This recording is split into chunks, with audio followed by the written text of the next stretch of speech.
વાલા પોરબંદરવાસી, આપ બધા જાણો છો કે તાજેતરમાં જે માવઠું થયું, માવઠાથી આપણા પાકોને નુકસાન થયું. આ પહેલાં પણ આપણે અતિવૃષ્ટિના ભોગ બની ગયા છે. એ પહેલાં પણ આપણે લગાતાર 2-3 વર્ષથી ખેતીની ખેત પેદાશોને લઈ અને ખૂબ જ હાલાકી વેઠી રહ્યા છે. મિત્રો, તમને બધાને ખ્યાલ હશે કે કિસાનો માટે ભારે જહેમત ઉઠાવે અને ખેડૂતોના હૃદય સમ્રાટ છે એવા રાજુભાઈ કરપડા અને પ્રવીણભાઈ રામ એ આમ આદમી પાર્ટીની શાન અને ખેડૂતોનું ગૌરવ છે. આ બંને ગૌરવ જ્યારથી બોટાદવાળી ઘટનામાં જેલમાં છે ત્યારથી ક્યાંક ને ક્યાંક કિસાનોને પણ એવું લાગી રહ્યું છે કે અમારા હૃદય સમ્રાટ જેલમાં છે અને પાર્ટી અમારી શોધ લેતી નથી. મિત્રો, આવું નથી.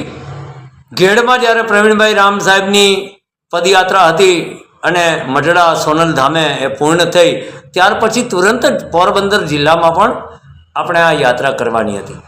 પણ બદનસીબ કહો અમારા કે પ્રવીણભાઈ રામ આજે જેલમાં છે અને પરિણામે આ યાત્રાનું આયોજન થતું નહોતું. હાલમાં આ યાત્રાને શરૂ કરવાની એક તજવીજ ફરી પાછી અમે પાર્ટી પાસે મોકલી.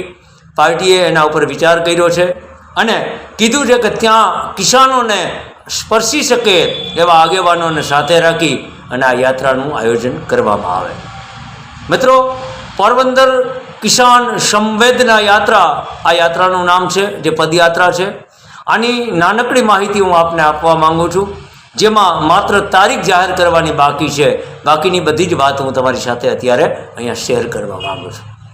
મિત્રો, આ યાત્રા પોરબંદર જિલ્લાની 6 જિલ્લા પંચાયત સીટને કવર કરવાની છે. આ યાત્રા 12 જેટલી તાલુકા પંચાયત સીટને કવર કરવાની છે અને 25 જેટલા મોટા ગામોને કવર કરવાની છે. આ યાત્રામાં નેતૃત્વ કરનારા લોકો સતત 7 દિવસ માટે તમારી વચ્ચે રહે, એ કોઈ પણ જાતની પોતાની ઘરની એક્ટિવિટીમાં જોડાયેલા ના રહે, સતત તમારી વચ્ચે રહે. એટલે 7 રાત્રિ અને 8 દિવસ આ કાર્યક્રમને આપવામાં આવ્યા છે. આખા કાર્યક્રમનો રૂટ 122 કિલોમીટરનો છે, જે ભારતીય જનતા પાર્ટીની સ્ટાઇલથી આપણે કરવા જઈએ તો માત્ર 1 દિવસમાં પૂરું થઈ જાય. એને બદલે અમે એને આપને સમય ફાળવવાના ભાગરૂપે 7 રાત્રિ અને 8 દિવસ તમારી વચ્ચે રહેવાના છીએ.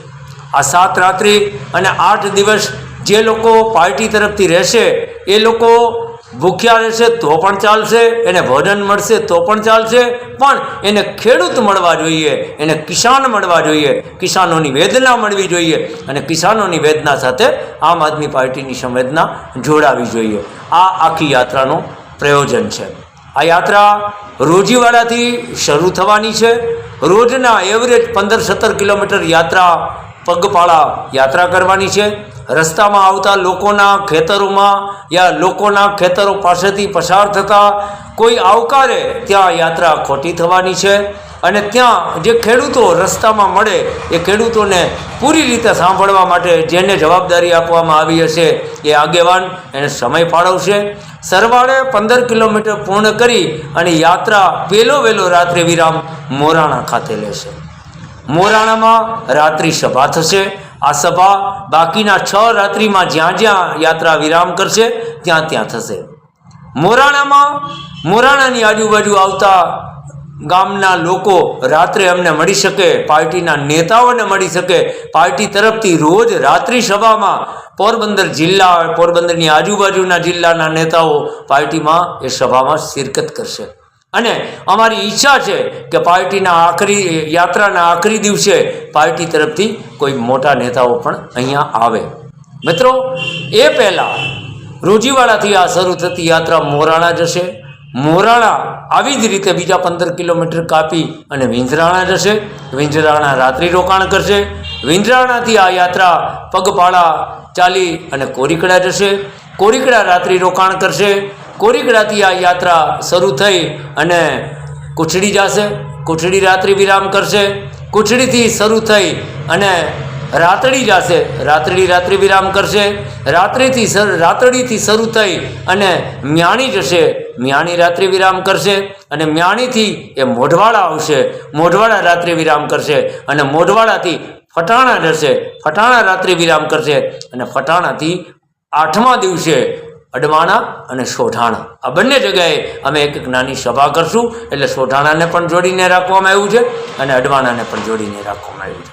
મિત્રો, આ યાત્રામાં આપણે કિસાનો માટે કોઈ બોલી શકે છે એ સંવેદનાઓને આપણે એકત્ર કરવાના છીએ અને પછી આમ આદમી પાર્ટીના પ્રદેશના નેતૃત્વને અહીંયાથી પોરબંદરથી સંકલિત થયેલા પ્રશ્નો આપણે ત્યાં પહોંચાડવાના છીએ. મિત્રો, તમને બધાને ખબર છે કે ઈશુદાનભાઈ ગઢવી આમ આદમી પાર્ટીના પ્રદેશ પ્રમુખ શ્રી ગોપાલભાઈ ઇટાલિયા જેવા નેતાઓ આવી તમામ પ્રશ્નો ઉપર સમગ્ર ગુજરાતના સંકલિત થયેલા પ્રશ્નો ઉપર પોતાના મંતવ્ય પણ રાખે છે, સરકારમાં પોતાની વાત પણ રાખે છે. ત્યારે આ પ્રશ્નોનો સંગ્રહ કરી અને આપણે પાર્ટી સુધી પહોંચાડશું. પાર્ટીના આલા નેતાઓ તેના ઉપર વિચાર વિમર્શ કરી અને સરકાર સાથે જે કંઈ પણ સ્વરૂપમાં એને રજૂ કરવાની હશે, ફરિયાદના સ્વરૂપમાં, આંદોલનના સ્વરૂપમાં, રજૂઆતના સ્વરૂપમાં, જે કંઈ પણ રીતે આ નેતાઓને જે યોગ્ય લાગશે એ રીતે એ લોકો ત્યાં રજૂ કરશે. મિત્રો, આવનારા દિવસોમાં જિલ્લા પંચાયતની ચૂંટણી આવી રહી છે, પોરબંદરમાં મહાનગરપાલિકાની પણ ચૂંટણી આવી રહી છે. ત્યારે મત દેતી વખતે, મત માંગતી વખતે અમે જે અમારા નેતાઓને આગળ કરી અને આવશું ત્યારે અમારા કામ ઉપર તમારે મત આપવાના છે. જ્યારે અમે હજી તમને ચૂંટાઈને કંઈ આપ્યું નથી, એટલે અમે તમારા પ્રશ્નને કેટલા ઉઠાવી શકીએ એ બતાવવાનો આ યાત્રામાં અમારો પ્રયાસ છે. આ સાથે આ યાત્રાને કોઈ પણ જાતના બીજા કોઈ સાથ અને સહયોગની અમારે જરૂર નથી, પણ આ યાત્રાને જે અમારા નેતાઓ લીડ કરતા હશે એ નેતાઓને રસ્તામાં પીવાનું પાણી મળી રહે, રસ્તામાં સુંદર મજાનું ભોજન મળી રહે, ભોજન ના મળે તો પણ ખીચડી મળી રહે અને ખીચડી ના મળે તો પણ તમારી સમસ્યાઓ એ વિસ્તારપૂર્વક અમને અમારી પાસે મળી રહે, જેથી અમે એને આગળ પહોંચાડી શકીએ. એમ છતાં પણ જો કોઈ સમૃદ્ધ ખેડૂત એવું ઈચ્છતા હોય કે અમે આ યાત્રાને મદદ કરવાના ભાગરૂપે કોઈ 7 દિવસમાંથી 8 દિવસમાંથી કોઈ 3 ટંકમાંથી કોઈ 1 ટંકમાંથી અમને ભોજન પૂરું પાડશે તો અમે ચોક્કસપણે યાત્રાના સ્વરૂપમાં એમને ત્યાં ભોજન લેવા જઈશું. સરવાળે અમે તમારી વચ્ચે આ જે કલાકોના સ્વરૂપમાં છે એ 122 કિલોમીટરની સામે 150થી પણ વધુ કલાક અમે તમારી સાથે વિતાવવા માંગીએ છીએ. આ યાત્રાનું પ્રયોજન છે અમારો. જનરલી 122 કિલોમીટર કાપવા એટલે કદાચ પગપાળા કરે તો પણ તમને બધાને ખ્યાલ છે આપણા પંથકમાંથી બધા દ્વારકાની યાત્રા કરતા હોય છે, પછી હર્ષદ માતાજીની યાત્રા કરતા હોય છે. એટલે એ રીતે આ યાત્રા નથી. આ યાત્રા છે ખેડૂત સાથે, કિસાનો સાથે આમ આદમી પાર્ટીની કનેક્ટિવિટી, અને આ કનેક્ટિવિટી માટે અમારે તમારો સાથ અને સહકાર જોઈએ છે. અમે જ્યાં જ્યાં રાત્રિ વિરામ કરશું ત્યાં ત્યાં અમારે તમારો પ્રેમ, તમારી સંખ્યા, તમારી ઉપલબ્ધિ જોઈએ છે. અને જ્યાં જ્યાંથી અમે પસાર થશું એ રૂટ સાર્વજનિક રીતે આગલા દિવસે તમને આજના આપણા સોશિયલ મીડિયાના માધ્યમથી તમને જાણકારી મળતી રહેશે અને રોજની રાત્રિ સભા પણ સોશિયલ મીડિયાના માધ્યમથી તમને જાણવા મળશે. ત્યારે તમારા બધાના આશીર્વાદ અમારા ખેડૂત નેતાઓને મળે, આમ આદમી પાર્ટી જે ઉમેદવારોને તમારી પાસે લઈ આવશે એને તમારા આશીર્વાદ મળે અને ખરેખર ભારતીય જનતા પાર્ટી અને એની સાથે મળેલી કોંગ્રેસના શાસનથી આપણે મુક્ત થઈએ અને ખરેખર કિસાનો માટે લડતી, મજૂરો માટે લડતી, શ્રમજીવીઓ માટે લડતી અને બેરોજગારો માટે લડતી એ આપણી આમ આદમી પાર્ટીની આ વાતને આપણે સૌ મોટા સ્વરૂપમાં પોરબંદરમાં ઉઠાવી લઈએ. આના પછીનો બીજો સ્ટેપ અમારો પોરબંદર શહેરના બોર્ડની યાત્રાનો છે, એ પણ હું જાહેર કરીશ. આમાં માત્ર તારીખ જાહેર કરવાની બાકી રાખી અને આ મારો સંદેશ આમ આદમી પાર્ટી તરફથી આપ સૌના ચરણોમાં પહોંચાડું છું અને આશા અને અપેક્ષા રાખું છું કે તમે અત્યારથી જ આ પ્રશ્નોનું સંકલન કરવા માંડો. કિસાનની સંવેદના સાથે જોડવા માટે આમ આદમી પાર્ટીને તમે જે આપશો એ અમે આમ આદમી પાર્ટીના આલા નેતાઓ સુધી પહોંચાડશું. આપ સૌનો લાડલો ભાર્ગવ સુરેશચંદ્ર જોશી.